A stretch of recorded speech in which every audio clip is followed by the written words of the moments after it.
I am Pragya and I bring to you excerpts from the current issue of Outlook. Outlook looks at two cover stories. One, titled Almost Real but Not Quite. Virtual production can make the filmmaking much cheaper and convenient. But will the AI powered tech also forever alter the essence of cinema itself? Second, titled Paradise Lost. Can we row the shikaras and have the heritage walks? The cover carries the image and words from the visual artist Veer Munshi.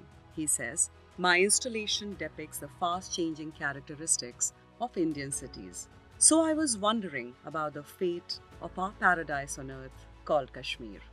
Foreign Exchange by Tanul Thakur from Outlook. Virtual production technology eliminates the need for Bollywood filmmakers to travel abroad.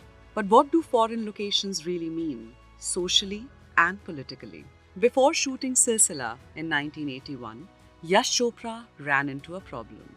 No, not the controversial cast comprising Amitabh Bachchan, Jaya Bachchan, and Rekha. This trouble had a poetic lilt.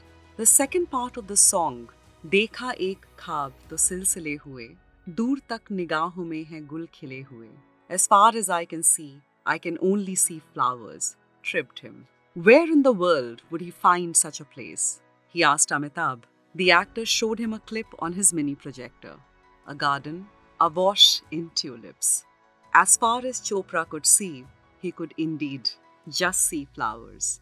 He flew to Kokenhof Gardens in Amsterdam, setting a trend synonymous with Hindi cinema. Romantic songs shot in foreign locations.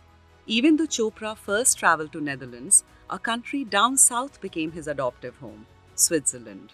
That's where he shot his next, Faslay, in 1985, then Chandni in 1989, then Dar in 1993.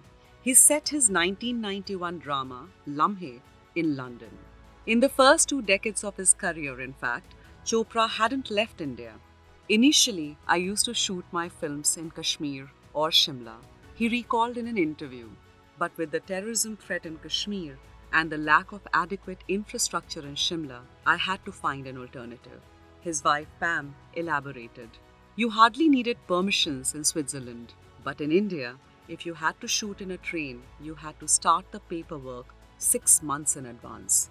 So, for an aesthetic-driven motive, a foreign location meant geographical beauty, something literally unseen, a place to parachute in and out from. That's why Silsila, otherwise set in Delhi, used Amsterdam as a backdrop, much like the LED walls in virtual production. And even though Chandni and Dar weave locations as a part of their narratives, it's where the lead couples celebrate their honeymoons, the foreign countries, and their people, didn't affect the stories in any memorable way.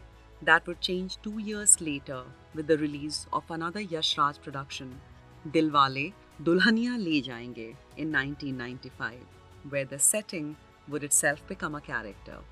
For this and more, read the current issue of Outlook.